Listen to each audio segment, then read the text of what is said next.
அன்புடைய அனைவருக்கும் அருள்மிகு காத்தாயி அம்மன் பிரசன்ன ஜோதிட நிலையத்திலிருந்து ஜோதிடர் ரவியின் அன்பு வணக்கங்கள். நாம் இன்னைக்கு ஆகஸ்ட் மாத ராசி பலன்களை பற்றி பார்த்துட்டு இருக்கோம். வருகின்ற ஆகஸ்ட் மாதம் மீன ராசிக்கு என்னெல்லாம் நன்மைகளை தரப்போகுது அப்படிங்கிறத பற்றி பார்க்கலாம். அதுக்கு முன்னாடி மீன ராசிக்கு இந்த மாதத்தின் கிரக நிலைகள் எப்படி இருக்குது அப்படிங்கிறத பற்றி பார்த்துட்டு வந்துடலாம். ராசியிலே ராகு பகவான் இருக்கார், 3ஆம் இடத்துல குருவோட சேர்ந்த செவ்வாய் பகவான் இருக்கார். இந்த மாதத்தின் தொடக்கத்தில் 4ஆம் இடத்துலேருந்து சந்திர பகவான் சஞ்சரிப்பார். 5ஆம் இடத்துல சூரிய பகவான் இருக்கார். இவர் ஆகஸ்ட் 16க்கு பின்னாடி 6ஆம் இடத்துக்கு வந்துடுவார். 6ஆம் இடத்துல பார்த்தோம்னா சுக்கிரன் புதன் சேர்ந்துருக்கிறாங்க. ஆகஸ்ட் 25க்கு பின்னாடி 7ஆம் இடத்துக்கு வந்துடுவார். 7ஆம் இடத்துல கேது பகவான் இருக்கார். 12ஆம் இடத்துல சனி பகவான் விரயச்சனி அப்படிங்கிற காலகட்டத்தில் இருக்கிறாரு. இவர்களுக்கு 7.5 சனி நடந்துருக்கு. 7.5 சனியில் விரயச்சனி காலமாக இந்த காலம் போயிட்டுருக்கு. மீன ராசிக்கு தொழில் வேலை சார்ந்த விஷயங்கள் எப்படி இருக்கும் அப்படிங்கிறத பற்றி பார்க்கலாம்.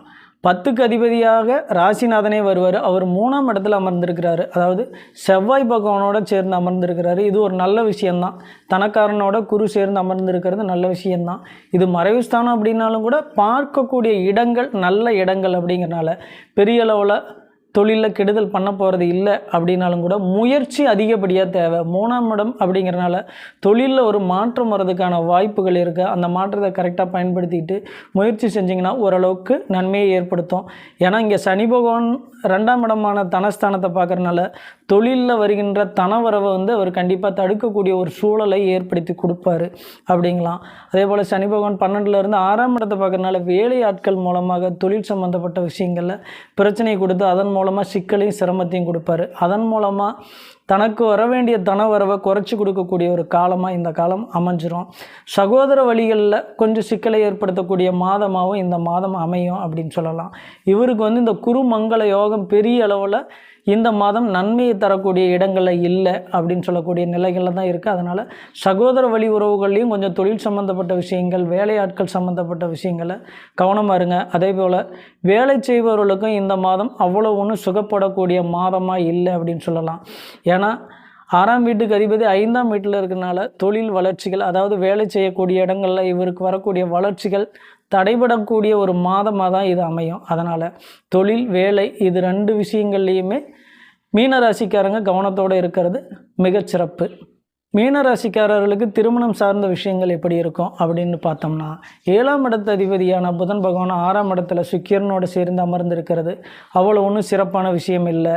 குருவும் செவ்வாயும் சேர்ந்து 6ஆம் இடத்தை பார்த்தாலும் கூட 6ஆம் இடம் 7ஆம் இடம் இந்த 2யுமே செவ்வாய் 6ஆம் இடத்தை பார்ப்பார், குரு 7ஆம் இடத்தை பார்ப்பார். அப்படி பார்த்தாலும் கூட 6ஆம் இடம் 3ஆம் இடம்ங்கிற ஒரு மறைவு ஸ்தானத்திலேருந்து பார்க்கறதுனால பெரிய அளவில் சுகம் இல்லை அப்படின்னு சொல்லலாம். அதனால் இந்த மாதம் முழுக்கவே தேவையில்லாத விரைய செலவுகளை திருமணம் சார்ந்த விஷயங்களுக்கு, அதாவது வரன் தேடும் விஷயங்களுக்கு பண்ண வேண்டாம்.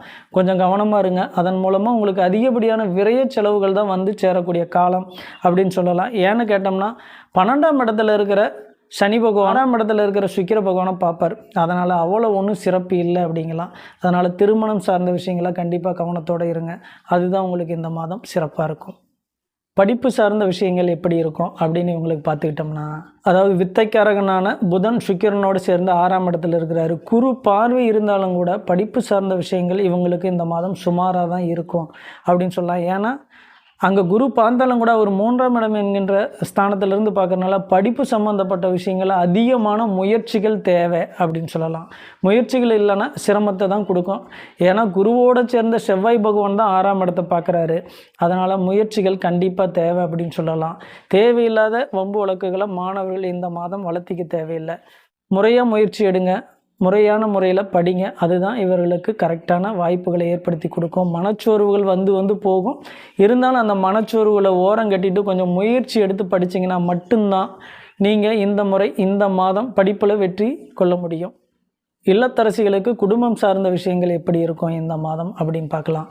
7ஆம் இடத்து அதிபதியான புதன் 6ஆம் இடத்துல சுக்கிரனோடு சேர்ந்து அமர்ந்திருக்கிறாரு. புதன் வக்கிரகதியில் இருந்தாலும் கூட பெரிய அளவில் சிறப்பு அப்படின்லாம் சொல்லிட முடியாது. ஏன்னா 3ஆம் இடத்துலேருந்து செவ்வாய் பகவான் 6ஆம் இடத்தை பார்க்குறாரு. குருவோட சேர்ந்து பார்க்கறதுனால கொஞ்சம் சிரமத்தை தான் இந்த காலகட்டங்கள் உங்களுக்கு கொடுக்கும் அப்படின்னு சொல்லலாம். அதனால் இல்லத்தரசிகள் கொஞ்சம் கவனமாக இருந்துக்கிறது நல்லது. குடும்ப செலவுக்காக தேவையில்லாமல் கடன் வாங்குவதை கொஞ்சம் குறைச்சிக்கிறதும் நல்லாயிருக்கும் அப்படின்னு சொல்லலாம். ஏன்னா தனவரவில் இவர்களுக்கு கொஞ்சம் சிக்கலை சிரமத்தை கொடுத்துக்கிட்டே தான் இருக்கும். அதனால் கொஞ்சம் கவனமாக இருங்க. தேவையில்லாத அதிகமாக கடன் வாங்குறத குறைச்சிக்கங்க. அதுதான் இந்த மாதம் உங்களுக்கு நல்லது. உடல்நிலை சார்ந்த விஷயங்களில் மீனராசிக்காரங்க கொஞ்சம் கவனமாக இருந்துக்கிறது தான் நல்லது. ஆகஸ்ட் 16க்கு பின்னாடி 6 குடையவர் 6ஆம் இடத்துக்கே வராரு. அதாவது சூரிய பகவான் 5ஆம் இடத்துலேருந்து 6ஆம் இடத்துக்கே வராரு. அங்கே சனி பகவானும் விரயஸ்தானத்துலேருந்து அந்த இடத்த பார்க்கறதுனால உடல்நிலை சார்ந்த விஷயங்களை கவனமாக இருக்கிறது நல்லது. ஏன்னா உடல்நிலை சார்ந்த விஷயங்களை கொஞ்சம் விரைய செலவுகளை கொடுக்கக்கூடிய மாதமாக இந்த மாதம் இருக்கும். அதனால் கவனமாக இருங்க உடல்நிலை சார்ந்த விஷயங்களில். இவர்கள் வழிபடக்கூடிய தெய்வங்கள் அப்படின்னு பார்த்தோம்னா அருகிலுள்ள சிவாலயங்களை சென்று முருகனை வழிபடுவது இவர்களுக்கு இந்த மாதம் மிக ஒரு சிறப்பான மாதமாக அமையும். ஒரு நல்ல நிலையை கூட கொடுக்கக்கூடிய மாதமாக அமையும். இவர்கள் கண்டிப்பாக இந்த மாதம் சிவ வழிபாடும் முருகன் வழிபாடும் கண்டிப்பாக செஞ்சால் இவங்களுக்கு சிறப்பை தரும். நமது சேனலை மறக்காமல் சப்போர்ட் பண்ணுங்கள், சப்ஸ்கிரைப் பண்ணுங்கள். மீண்டும் அடுத்த காணொளியில் உங்களை சந்திக்கும் வரை நன்றி கூறி விடைபெறுகிறேன். நன்றி, வணக்கம்.